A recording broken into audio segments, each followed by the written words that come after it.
اس لیے کہ بانی مسجد کا حکم تھا صفین پڑھ دینا. صفین کا ایک برما منظر دکھاتا ہوں کہ 11 سال ماں کا سن ہے غازی کا. فاطمہ کے لال کا شباب کی منزل میں پہلا قدم. عباس کی زندگی کا پہلا حملہ.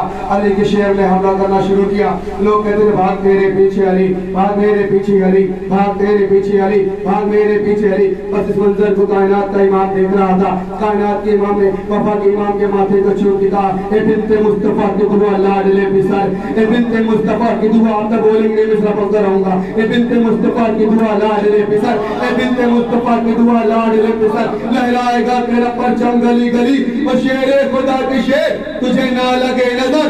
تو نے تو دشمنوں سے کرا دی علی علی, تو نے تو دشمنوں سے کرا دی علی علی. بھر پر بھرتا ہے فکر کے کوزے میں سمندر مدہ, دیتا ہے قوت احساس کو پیکر مدہ. دیکھے تو کوئی چیز ہر کس اوج ہنسی پر مدہ. زیر منبر ہے امام اور سر منبر مدہ. جو نہیں جانتا ہے جاہو جلالت ان کی, پوچھ لے سید سجاد سے عظمت ان کی, پوچھ لے سید سجاد سے عظمت ان کی. استاد کا پیغام ہم شاگردوں کے لیے کہ تمام پھر سامنے ہے شام کے بازاروں کا, تمام پھر سامنے ہے شام کے بازاروں کا. شور ہے درہم و دینار کی جھنکاروں کا, زلزلہ کا دور پھیلا ہے ستمگاروں کا. اور تو منبر پہ نہ ہو جائے اداکاروں کا. تو شاعروں عظمت مولا کا بھرم لے کے بڑھو, چاہے پھر آگ دکھاتا ہے قلم لے کے بڑھو, چاہے پھر آگ دکھاتا ہے قلم لے کے بڑھو, چاہے پھر آگ دکھاتا ہے قلم لے کے بڑھو. بس اسی مصروں سے استاد کا استقبال کر رہا ہوں. یہی ہے عشق آداب سکھانے والے, قوم کو زیادہ اسعار سکھانے والے, چمک کی طرح رہو اپنا جلانے والے, چمک کی طرح رہو اپنا جلانے والے, چمک کی طرح رہو اپنا جلانے والے. ہر شخص دل کے طریقے میں سلم رکھ دیں گے, مر جائے گی قوم جس دن یہ قلم رکھ دیں گے, مر جائے گی قوم جس دن یہ قلم رکھ دیں گے. آئیے بڑے ادب سے استاد کی بارگاہ میں گزارش کروں کہ منبر پہ جلوہ افروز ہو. آپ حضرات کے پاؤں سے بلند والے سروار سے استقبال کریں.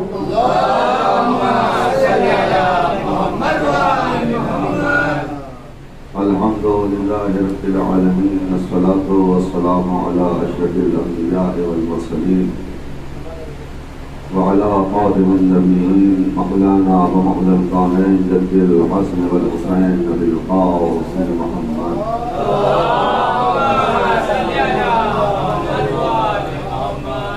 وعلی آلہ الطیبین الطاہرین المعصومین المظلومین ولعنۃ اللہ علی اعدائہم وغاصب حقوقہم ومنکر فضائلہم وقاتلہم اجمعین. اما بعد, فقد قال سبحانہ تعالی بسم اللہ الرحمن الرحیم, قل لا اسألکم علیہ اجرا الا المودۃ فی القربى. صلوات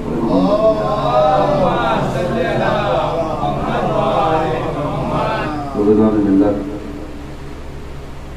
اور نوجوانان قوم, ظاہر ہے کہ اس وقت ہندوستان ہی میں بلکہ ساری دنیا ایک وبائی ماحول سے گزر رہی ہے, اور جتنے بھی ممالک ہیں اور ان کی جو حکومتیں ہیں, ہم سب جانتے ہیں کہ ان حکومتوں کا اہداف اور ان کا مقصد انسانیت کو بچانا ہے. لہذا ہندوستان کے اس ماحول میں بھی ہم اس چیز کو محسوس کر رہے ہیں, تو کہیں نہ کہیں ہم ناظرین بھی ہیں جناب زہرا کی بارگاہ, کہ ہم اس انداز سے عزاداری کا انعقاد نہیں کر پا رہے ہیں آج سے قبل ہندوستان کی عزاداری کی شکل تھی. لیکن بہرحال وقت اور حالات کا تقاضا اور حکومت کی اور ماہرین طب کی گائیڈ لائنس ہمیں اسی کی طرف توجہ کرنے کا موقع دے رہی ہے کہ خود بھی محفوظ رہو اور دوسروں کو بھی محفوظ. اس لیے ہم یہ دیکھ رہے ہیں کہ مسلسل مرکزی مجالسیں ہوتی تھیں ہمارے یہاں, وہ کہیں نہ کہیں چند افراد کے درمیان محدود ہو کے رہ گئی, اور گھروں میں بھی عزاداری کا انعقاد کرنا یقیناً اس بار ایک میں کہتا ہوں موقع شہزادی نے ہمیں عطا کیا ہے کہ ہم اپنے گھروں میں فرش عطا بچھائیں. لہذا ہم یہ دیکھ رہے ہیں کہ ہمارے یہاں کے ایک نوجوان مسلسل برابر قیام گھروں میں جا کے شہزادی کونین کی بارگاہ میں پرسہ پیش کر رہے ہیں. یقیناً کریے اس لیے کہ ہماری شناخت ہماری پہچان کی عزاداری کے ذریعے. تو گزارش صرف یہ کرنی ہے آپ کی خدمت میں کہ جو گھروں میں مجالس ہو رہی ہیں اس میں تھوڑا سا احتیاط کیا جائے. جو گائیڈ لائنس ہے اس میں یہ کہ ماسک لگا کر آئیں آپ اور تھوڑا سا ممکن ہو تو سوشل ڈسٹینسنگ بھی کریں. اور اس کے ساتھ ساتھ کی جو لاؤڈ اسپیکر کے مجالس ہو رہی ہیں اس میں اتنی تیز آواز نہ رہے کہ اہل محلہ کہنے کا موقع مل جائے کہ ہم تو کچھ نہیں کر پا رہے ہیں اور یہ افراد کھل کر عزاداری کریں. تو آواز لاؤڈ اسپیکر کی کم رکھی جائے جو ہمارے گھروں کے اندر تک محدود رہے. اور دوسری بات یہ ہے کہ شعراء حضرات جو اشعار پڑھ رہے ہیں اس میں بھی وہ اس بات کا لحاظ رکھیں کہ کہیں کوئی ایسے ویسے اشعار نہ پڑھیں دوسروں کے لیے تکلیف کا ذریعہ بن جائے. اور یہ آپ یقین جان لیجیے کہ مجلسیں کل بھی ہو رہی تھی آج بھی ہو رہی ہیں اور قیامت تک ہوتی رہے گی. کسی میں اتنی طاقت نہیں ہے اتنی قوت نہیں ہے کہ وہ ان مجالس کے اوپر پابندیاں لگا سکے. اس لیے کہ اگر ہم اور آپ اس فرش اعضاء کے بنانے والے ہوتے اس کے سجانے والے ہوتے یا اس کے قائم کرنے والے ہوتے تو ممکن تھا کہ حکومت کے دباؤ میں آ کر ہم اس عزاداری کو ترک کر دیتے. مگر اصل میں یہ عزاداری دو کائنات کی بڑی ہستیوں کا وعدہ ہے. اللہ نے وعدہ کیا ہے زہرا نے ضمانت لی ہے. صلوات پڑھ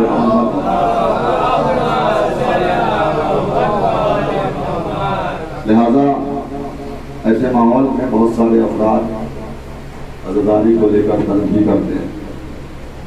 اب نماز ہو رہی ہے یہ ہو رہا ہے وہ ہو رہا ہے. میں انہیں یہ بتانا چاہتا ہوں کہ اللہ کے رسول نے اس عزاداری کو جو ہمارے یہاں قائم و دائم ہے یہ عزاداری اجر رسالت ہے. اس لیے کہ اللہ کے رسول نے کچھ اور نہیں مانگا.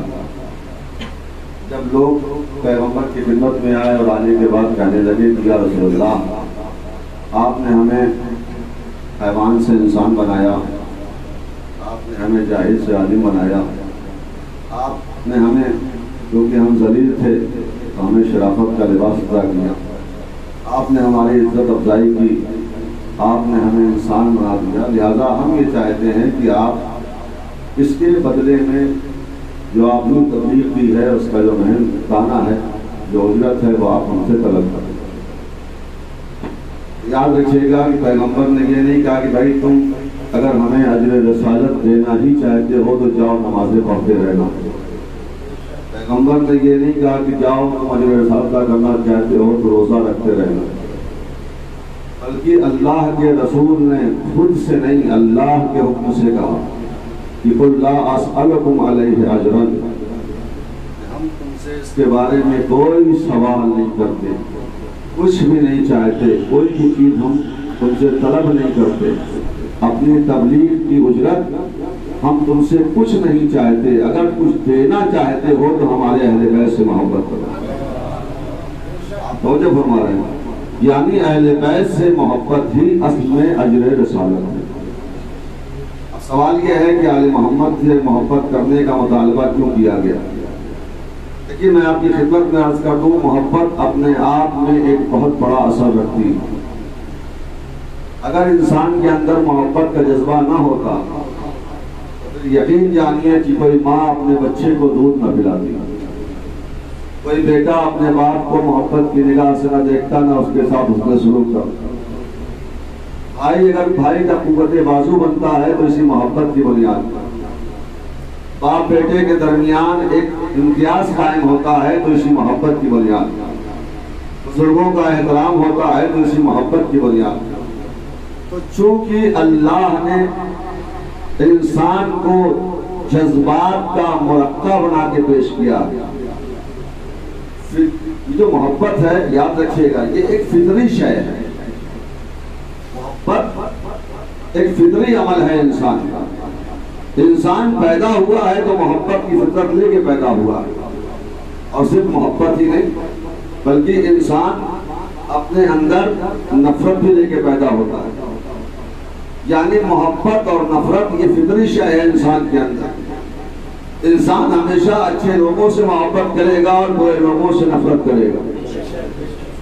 اللہ نے انسان کو جذبات کا مرکب بنا کے پیش کیا ہے. ہم جانتے ہیں چونکہ ہم نے انسان کو پیدا کیا ہے اور فطرت انسانیت کے خالق ہیں، لہذا ہم اس بات کو جانتے ہیں کہ یہ انسان دنیا میں آنے کے بعد محبت بھی کرتا ہوا نظر آئے گا اور نفرت بھی کرتا ہوا نظر آئے گا.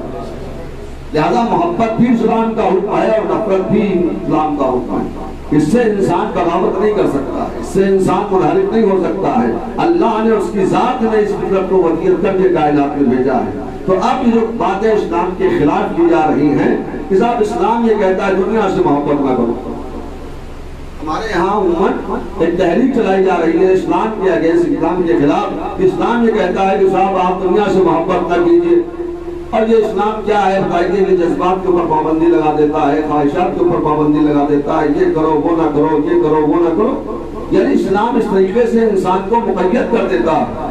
میں عرض یہ کرنا چاہتا ہوں کہ اسلام نے کبھی بھی انسانی جذبات پہ پابندیاں نہیں لگائی ہیں، بلکہ اسلام کا تو حکم ہی یہ ہے کہ پہلے اپنے گھر کی ذمہ داریوں کو پورا کر لینا، اس کے بعد میرے گھر عیش کے لیے تشریف لاؤ. اس سے بڑا پیغام کیا ہو سکتا ہے؟ اللہ کہتا ہے اپنے گھر کی ذمہ داریوں کو ادا کر لو، اس کے بعد آؤ ہمارے گھر خانہ کعبہ زیارت کرنے کے لیے ہمارے مہمان بن کر. تو اسلام نے کبھی بھی انسان کے، یاد رکھیے آپ ہمیشہ، جذبات پہ پابندیاں نہیں لگائی ہیں. اللہ جانتا ہے انسان پیدا ہوا ہے تو محبت بھی کرے گا، پیدا ہوا ہے تو نفرت بھی کرے گا، یہ الفت کا جذبہ بھی رکھے گا، یہ بغض کا جذبہ بھی رکھے گا. تو اسلام کبھی بھی انسانی جذبات پہ پابندیاں نہیں لگاتا. ہاں ایک جملہ کہہ کے آگے بڑھو اور تاکہ بات بالکل آسان ہو جائے. اسلام جذبات پہ پابندیاں نہیں لگاتا ہے بلکہ جذبات کو صحیح راستہ دکھاتا ہے. اللہ جانتا ہے انسان پیدا ہوا ہے تو یہ محبت بھی کرے گا، انسان پیدا ہوا ہے تو یہ نفرت بھی کرے گا. لہذا اللہ چاہتا ہے کہ انسان کے جذبات کو صحیح راستہ دکھا دیا جائے تاکہ وہ محبت بھی کرتا ہوا نظر آئے، تاکہ وہ نفرت بھی کرتا ہوا نظر آئے. اے میرے عزیزو، شاید ہی وجہ ہے اللہ نے اس آیت کے ذریعے ہمیں یہ پیغام دے دیا تم محبت کرتے رہنا، لیکن یاد رکھنا ہم یہ چاہتے ہیں کہ محبت کرو مگر ایسی محبت نہ کرنا جو تمہیں دیوانہ بنا دے، ایسی محبت نہ کرنا جو تمہیں صحراؤں کی خاک چھاننے پر مجبور کر دے، ایسی محبت نہ کرنا جو تمہیں پاگل پن کے دورے پر شامل کر دے، ایسی محبت نہ کرنا کہ جس کی بنیاد پر تمہاری قوت مردانگی پہاڑوں کو کھودنے میں صرف کر دی جائے. اللہ چاہتا یہ ہے ایسوں سے محبت نہ کرو. میں جملہ دے رہا ہوں آپ کی خدمت میں، ایسوں سے محبت نہ کرنا کہ جو تمہیں دیوانہ بنا دے. اگر محبت کرنا ہے تو ایسے سے کرنا جسے جو تمہیں پہلوں نے تانا بنا دے. صلوات پڑھے بر محمد و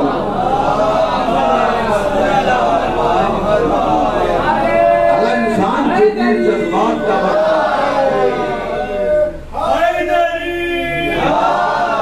محبت ایک جذبہ زندگی کا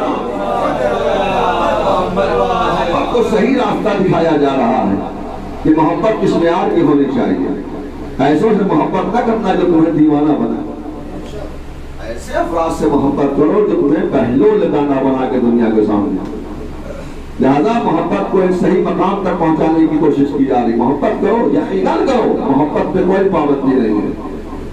محبت کرنا تو ان لوگوں سے کرنا کہ جن پر درود پڑھنا بھی عبادت بن جائے، اور اگر نفرت بھی کرنا ہے تو ان سے کرنا جن پر لعنت بھیجنا ثواب ہو جائے. صلوات پڑھے محمد و آل محمد. لہذا یاد رکھیے نوجوان، محبت پہ پابندی نہیں ہے. بس اللہ چاہتا ہے سستی محبت نہ کرو، آوارہ کر دینے والی محبت نہ کرو، گلیوں میں بھٹکنے والی محبت نہ کرو. محبت کرو تو معیاری کرو، معیاری محبت کرو، یعنی ایسوں سے محبت کرو کہ جس کے محبت کرنے کے بعد تم فخر کے ساتھ اپنے سر کو اٹھا کر یہ کہہ سکو کہ ہاں ہم نے ان سے محبت کی ہے جن سے اللہ نے محبت کی، ہم نے ان سے محبت کی جن سے رسول اللہ نے محبت کی، جن سے قرآن نے محبت کی. تو جذبات نفرت اور محبت کو صحیح راستے کی طرف لایا جا رہا ہے. یاد رکھو ایسی محبت نہ کرنا کہ جس کا اظہار غیبت بن جائے، نہ ایسی نفرت کرنا کہ جس کا اظہار کرنا کفر میں شامل ہو جائے، گناہ کبیرہ بن جائے۔ لہذا یاد رکھنا، اپنے بھائی کے مال پر قدر نہ ڈالنا۔ اگر کوئی تمہارا مال تم سے لے بھی لینا تو اس سے نفرت نہ کرنا، بلکہ اگر نفرت کرنا ہے تو اس سے کرنا جو زہرا کا مال کھا جائے۔ اگر نفرت کرنا ہے تو اس سے نفرت نہ کرو کہ جو تمہیں سلام نہ کر رہا ہو، بلکہ نفرت کرنا ہے تو اس سے کرو جس کو جواب شہزادی کونین نہ دے۔ آپ مجھے فرما رہے یعنی ایک صحیح مقام پر، اور پھر یہ انسان محبت میں پھنسا ہوا ہے، دنیا کی محبت میں پھنسا ہوا ہے۔ کیا دنیا سے محبت کر رہے ہو؟ یہ دنیا ختم ہو جائے گی۔ یہ حکومتوں سے محبت ہو رہی ہے، حکومتیں فنا ہو جائیں گی۔ یہ دولت سے محبت کر رہے ہو، دولت مٹ جائے گی۔ یہ سلطنت سے محبت کر رہے ہو، سلطنت ختم ہو جائے گی۔ لہذا محبت کرنا ہے تو ان سے کرو جو نہ کبھی دبانے سے دبتے ہیں، نہ کبھی جھکانے سے جھکتے ہیں، نہ کبھی مٹانے سے مٹتے ہیں، نہ کبھی گرانے سے گرتے ہیں۔ میں جملہ بدل کے عرض کر رہا ہوں، ان سے محبت کرو جو دفن تو ہوتے ہیں مگر دبا نہیں کرتے، اور قتل تو ہوتے ہیں مگر مرا نہیں کرتے۔ صلوات پڑھے بر محمد مولا۔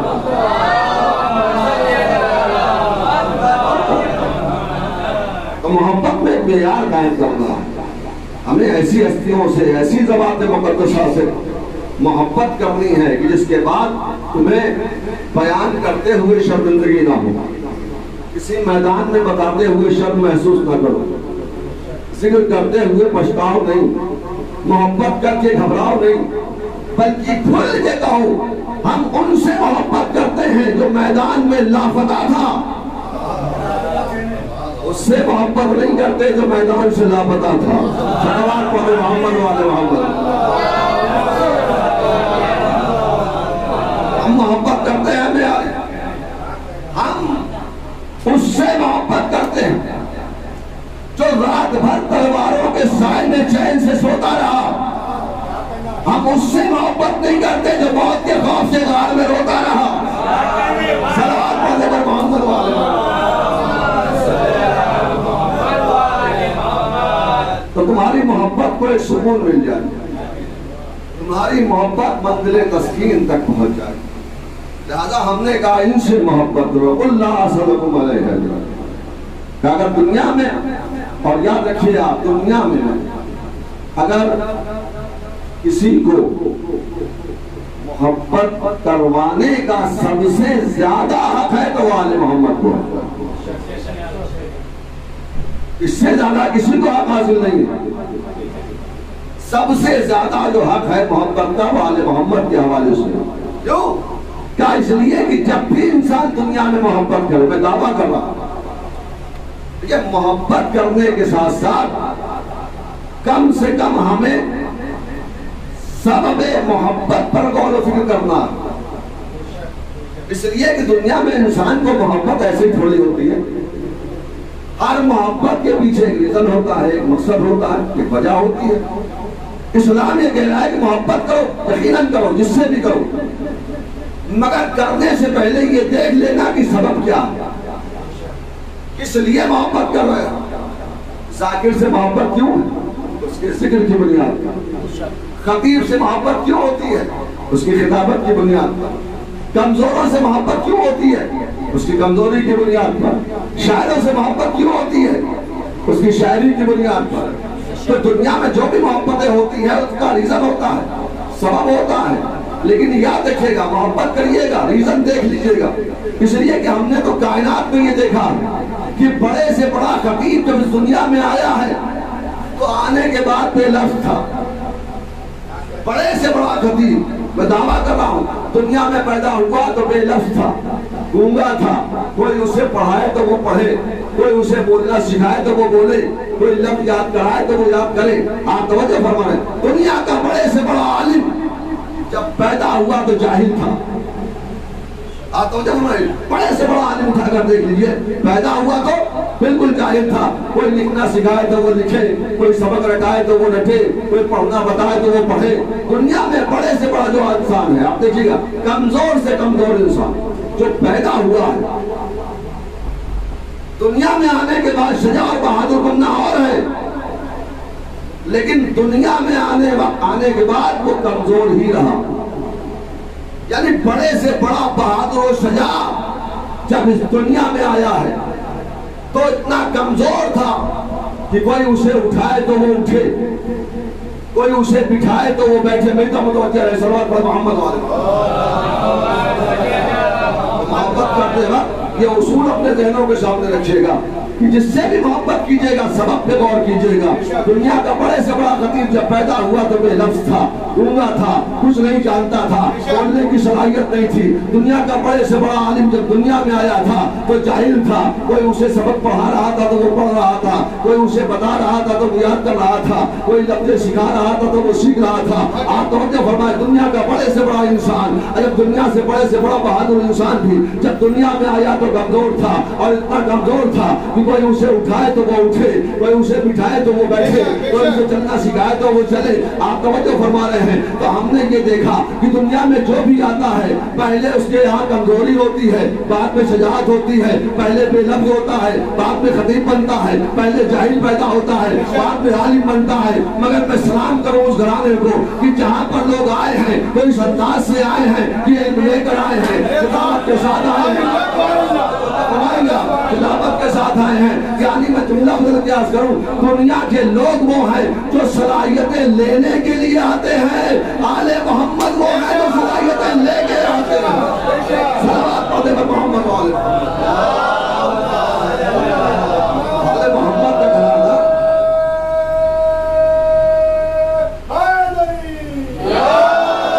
آل محمد کا گھرانہ وہ گھرانہ ہے جو صلاحیتیں لے کے آتا ہے. دنیا کے انسان تربیت کروانے کے لیے دنیا میں آتے ہیں, آل محمد تربیت کرنے کے لیے آتے ہیں. لہذا اگر ہمیں محبت کرنا ہے تو انہی افراد سے کرنا ہے. یہی وہ لوگ ہیں کہ جن سے محبت کو اجر رسالت کہا گیا. آپ توجہ فرما رہے, یہی وہ لوگ ہیں کہ نہ یہ کمزور پیدا ہوتے ہیں, نہ یہ بے علم پیدا ہوتے ہیں, نہ یہ بے لفظ پیدا ہوتے ہیں. یاد رکھیں, دنیا میں بڑے سے بڑا خطیب مل جائے گا لیکن پیدا ہونے کے وقت بے لفظ ہوگا, گونگا ہوگا.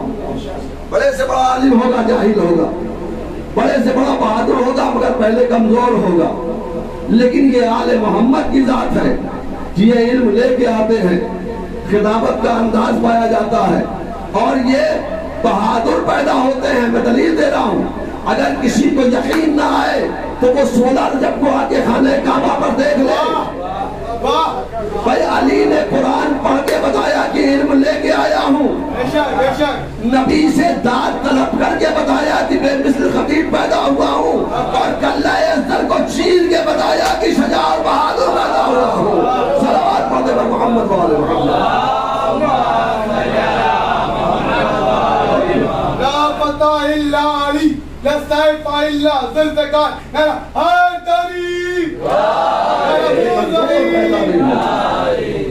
یہ علم لے کے آتے ہیں, یہ مثل خطیب بن کے پیدا ہوتے ہیں, یہ بہادر پیدا ہوتے ہیں, اور یہی کمزور نہیں. آپ کیا سمجھیے گا, دنیا کے انسان ہوں گے وہ کمزور پیدا ہوگا, مگر آل محمد کی وہ ذات ہے جو کمزور نہیں پیدا ہوتی, بہادر پیدا ہوتی ہے. اور ایک جملہ اور آپ کی قیمتی سماعتوں کی نظر کرتا چلوں, نہ یہ کمزور ہوتے ہیں بلکہ یہ جس جھولے میں بھی پلتے ہیں, بلکہ یہ جس جھولے کے اندر بھی آ جاتے ہیں. ہمارا وہ جھولا بھی اتنا بااختیار ہو جاتا ہے کہ اگر فطرس آ جائے تو بالوں پر لے کر چلا جائے. محمد والے لہذا اگر ہمیں محبت کرنا ہے تو ان سے کریں. اور یاد رکھیے گا, انسان جب شکم مادر میں ہوتا ہے تو بے علم ہوتا ہے. قرآن نے کہا واللہ اخرجکم من بطون امہاتکم لا تعلمون شیئا. ہم نے جب پیدا کیا تھا تم جاہل تھے. یہ سارے انسانوں کا اسٹیٹس ہے دنیا میں. جب ہم نے تمہیں پیدا کیا تھا تو بے علم دنیا میں آئے تھے, جاہل آئے تھے, آپ کے خلاف سوچ بوجھ کچھ بھی نہیں تھا تمہارے. دنیا میں آئے تھے بالکل جہالت کے ساتھ آئے تھے, اور تم ماں کے شکم میں تھے مگر یہ پتا نہیں تھا کہ لڑکا ہو یا لڑکی ہو. آپ توجہ فرمائیے, دنیا کے انسانوں کی حالت ہے کہ اگر وہ ماں کے شکم میں بھی آ جائیں تو یہ کنفرم نہیں ہوتا کہ لڑکا ہے یا لڑکی ہے. یعنی ماں کے شکم میں آنے کے بعد بھی تم غیر معروف رہتے ہو. اور یہ آل محمد کا گھرانہ ہے کہ یہ اگر شکم میں بھی آ جائے تو ظاہر ہو جاتا ہے. آپ کو یقین نہیں ہے؟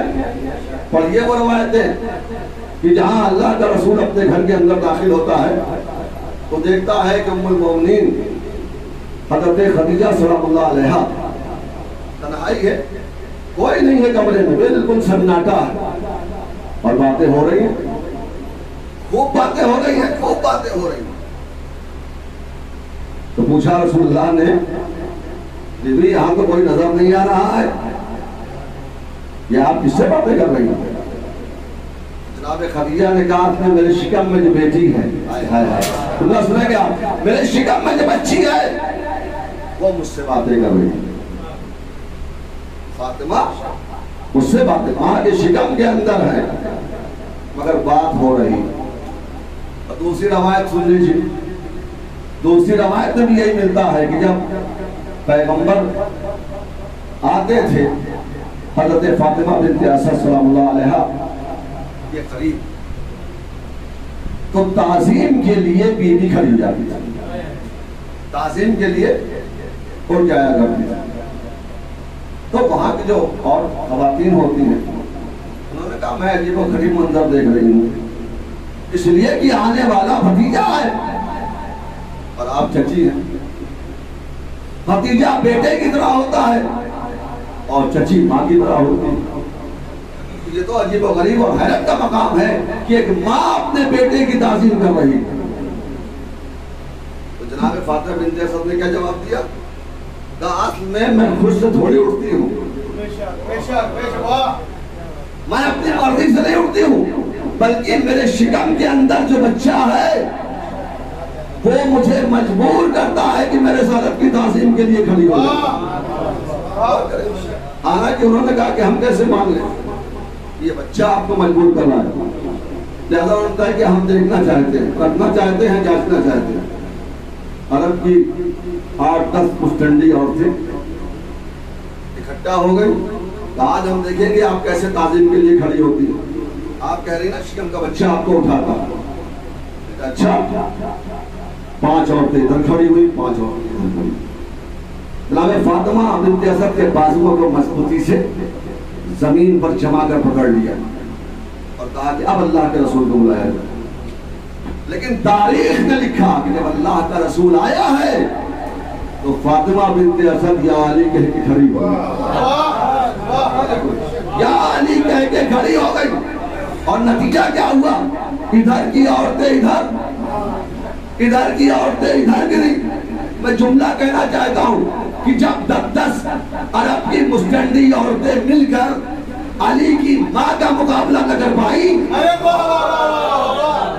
جب 10 عورتیں مل کر علی کی ماں کا مقابلہ نہ کر پائی تو ایک عورت علی کے مقابلے میں صلوات پڑھے گا محمد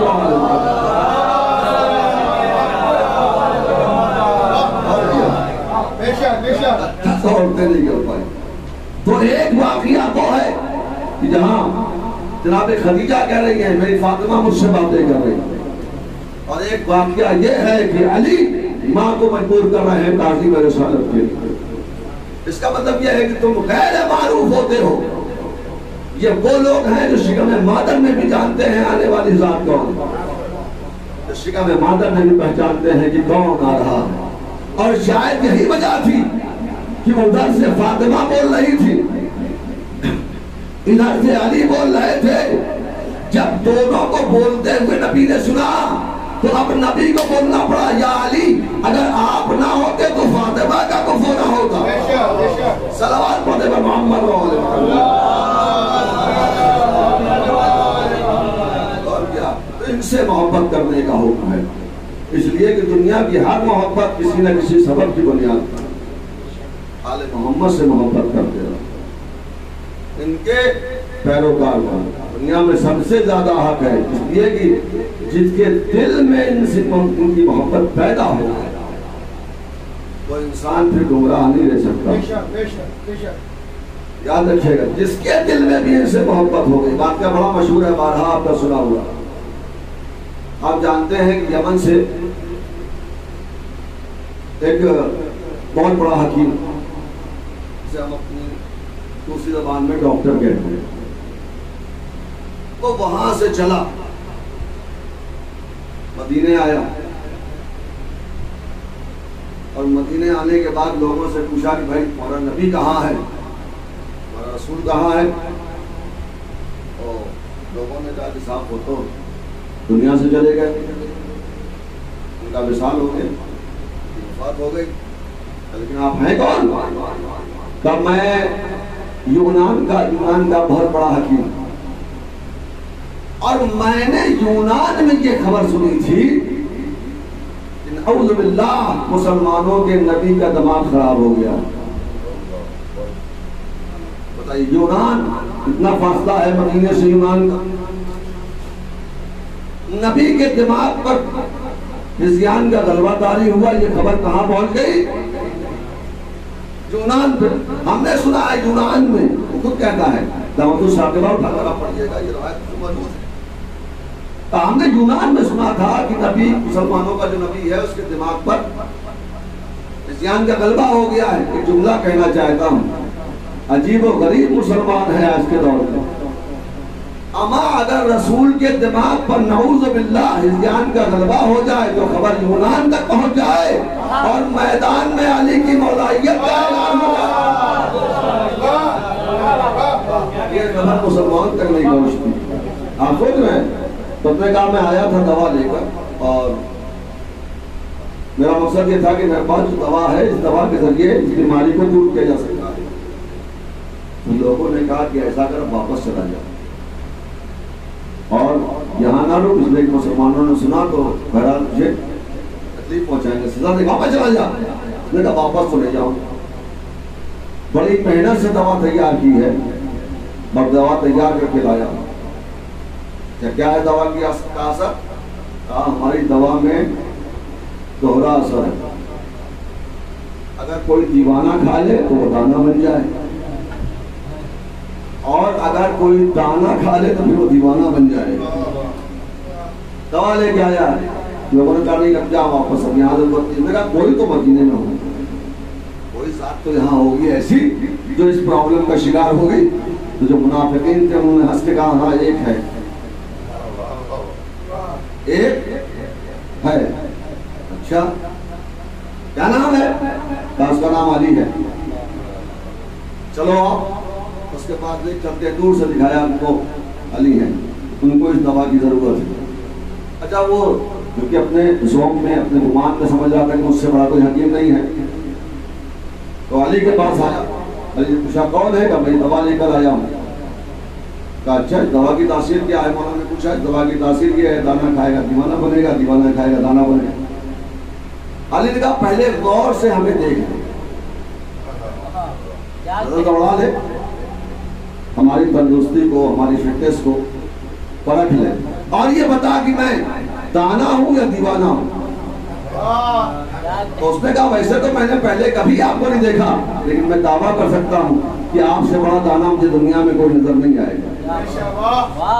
آپ کا وجود دانگی کا ایک مرکز لگ رہا ہے۔ علی نے کہا اچھا اب بتا دی دوا کی پھر خدا خصوصیت کیا ہے؟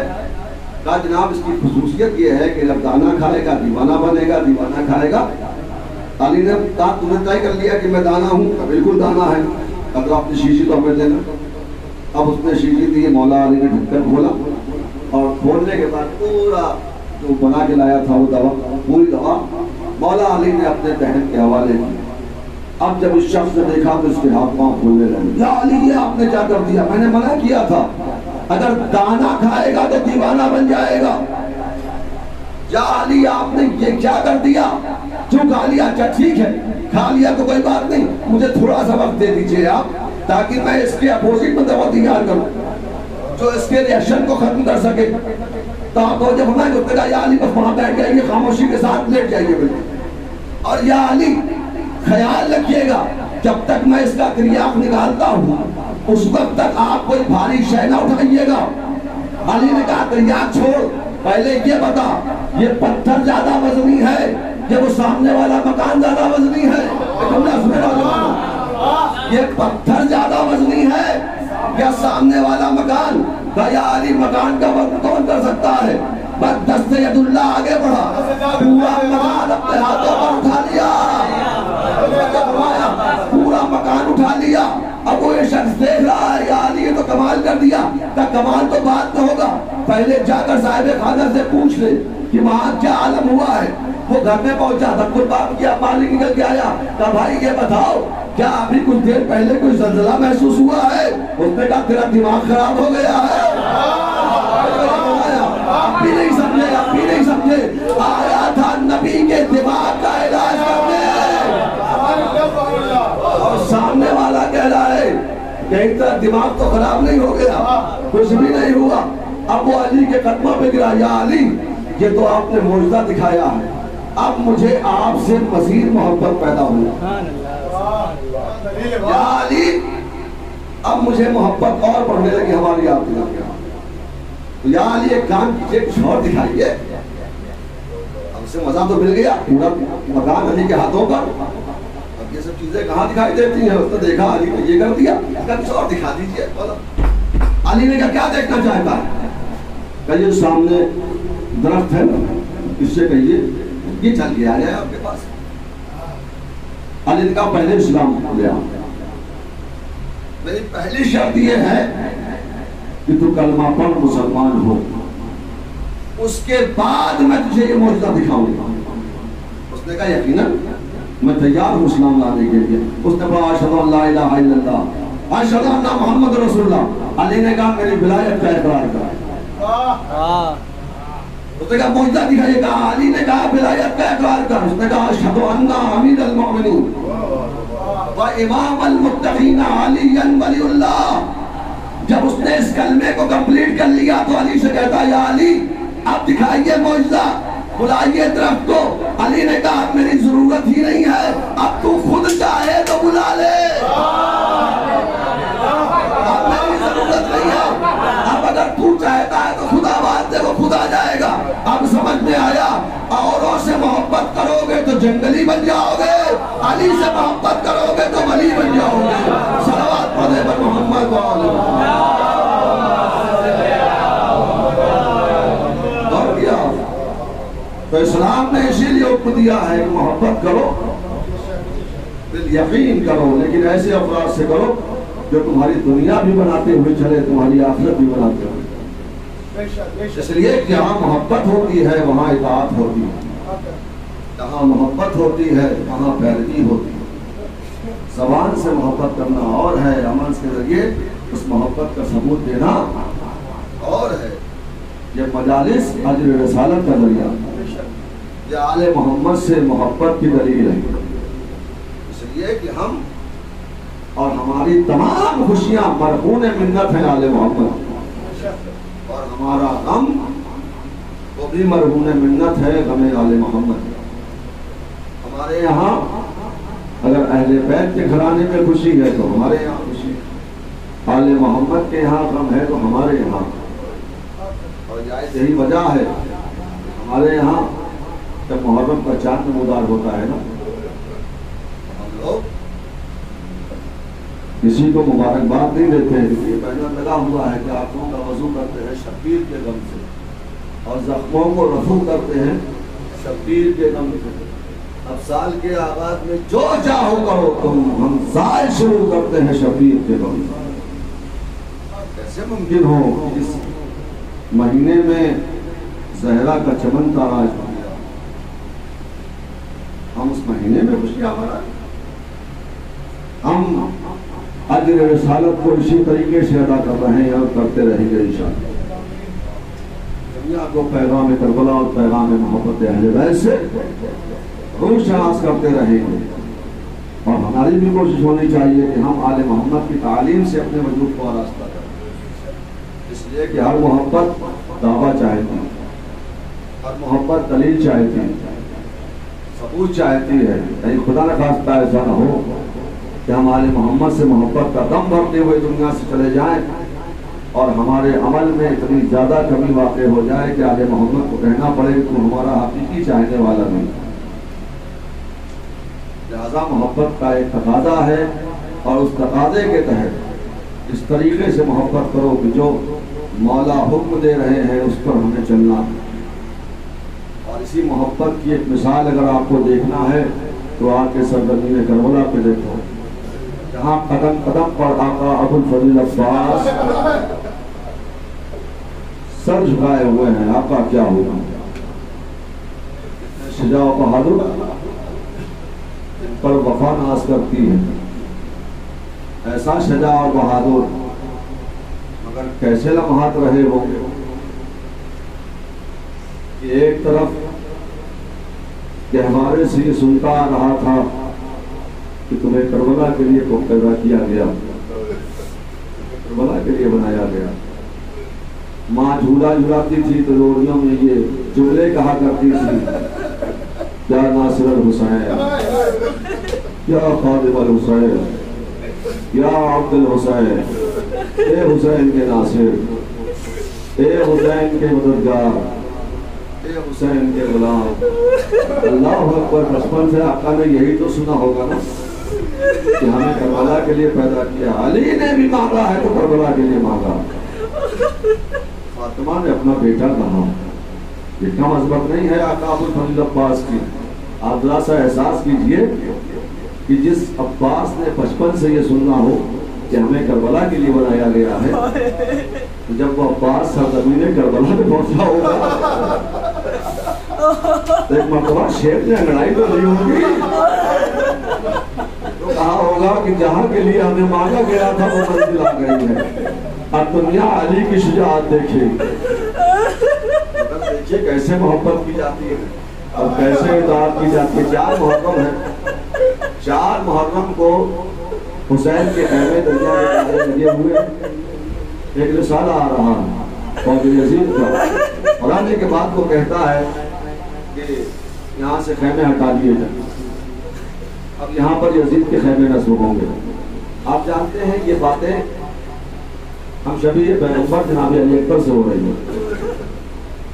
علی اکبر محب کلام ہے، دشمن بات کر رہے ہیں یہاں سے خیمے ہٹائے جائیں، یزید کا خیمہ لگے گا، اور دور سے اس منظر کو آقا ابوالفضل عباس دیکھ رہے ہیں۔ بس میرے مولا نے دیکھا کہ کچھ آپس میں ایسی باتیں ہوئی کہ علی اکبر کے ہاتھ تلوار میں پھنس گئے۔ آپ جو یہ منظر دیکھا تو آقا دوڑتے ہوئے چلے، علی اکبر کے قریب آئے، شانے پہ ہاتھ رکھا، بیٹا علی اکبر پیچھے ہٹو، جب تک چچا زندہ ہے تلوار چلانے کی ضرورت نہیں ہے۔ حضرت مولانا حسین بیٹا بات زندہ ہے، بات زندہ ہے، تمہیں تلوار چلانے کی ضرورت نہیں ہے۔ اور پھر جانتے ہیں آگے بڑھ کر آقا نے فوج یزید کے جو سردار تھا اس سے اجر جملہ کہا، تمہیں بھی تو شرم نہیں آتی ہے، غلام کے ہوتے ہوئے آقا تانے سے باتیں کر رہا ہے۔ اللہ اکبر، کیا بات ہے؟ اور یزید کا حکم آیا ہے، یہاں یزید کے خیمے لگیں گے، حسین کے خیمے لگا ہے۔ شیر کو جلال آ گیا، عباس کے ہوتے ہوئے اسی میں مجال ہے جو میرے آقا حسین کے خیمے کو دریا کے کنارے سے ہٹا دے۔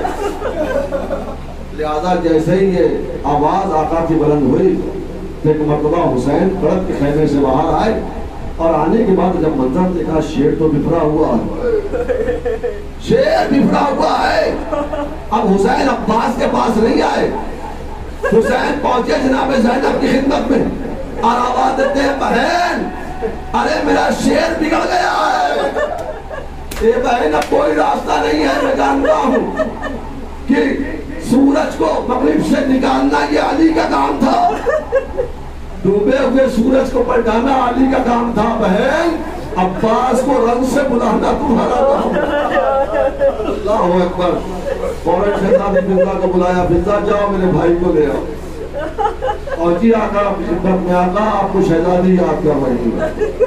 عباس نے سر جھکایا، جھکانے کے بعد تلوار نکالی، زمین پر ایک خط کھینچا، اور کھینچنے کے بعد کہا دیکھو تیری شہزادی نے ابھی ہمیں یاد کیا ہے، لہذا ابھی تو میں جا رہا ہوں، لیکن خبردار اگر کسی نے بھی اس خط کو پار کرنے کی جسارت کی، میں علی کا بیٹا وعدہ کرتا ہوں کہ جس کے اوپر سر نظر نہیں آئے گا. آقا خیمے میں آئے اور آنے کے بعد دیکھا شہزادی تشریف فرما ہے. شہزادی زینب نے کہا بھیا عباس بیٹھ جاؤ. ایک مرتبہ آقا نے کہا نہیں شہزادی ماں نے اجازت نہیں دی ہے, ماں نے ہمیں اجازت نہیں دی ہے, آپ شہزادی ہیں ہم غلام ہیں. ماں نے اجازت نہیں ہے. زینب نے کہا بھیا میرے حق کا واسطہ میں تم سے کہہ رہی ہوں عباس زمین پر بیٹھ جاؤ. میرا مولا تو زانو ہو کر زمین پر بیٹھا نظریں کی کھانے کا کھلا اور سب جھکانے کے بعد کہا شہزادی کیوں یاد کیا ہے؟ تو شہزادی نے کہا کہ بھیا ایک بات بتائیے حسین نے یہ خیمے فرات کے کنارے کیوں لگوائے تھے؟ کہا اسی لیے تو لگوائے تھے کہ حسین کا کوئی بچہ پیاسا نہ رہے.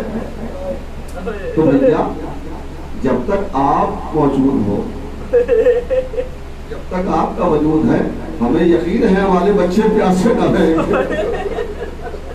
آقا نے سنا تو سر جھکا کہ بھئی جملہ کہاں میں سمجھ گیا شہزادی آپ کہنا کیا چاہتی ہیں. بھائی اتنا بتا دو پھر عباس کی زندگی سے فائدہ ہی کیا؟ اللہ اکبر, کیا فائدہ ہے عباس کی زندگی کا؟ اللہ یہ سننا تھا. تو شہزادی نے کہا بھیا ٹھیک ہے جاؤ تم میدان میں جا کے تلوار چلاؤ, میں بھی اپنے سر کے بالوں کو پریشان کیے دیتی ہوں. عباس نے سنا تلوار کو چھوڑ کر شہزادی قدموں میں ڈال دیا. بیوی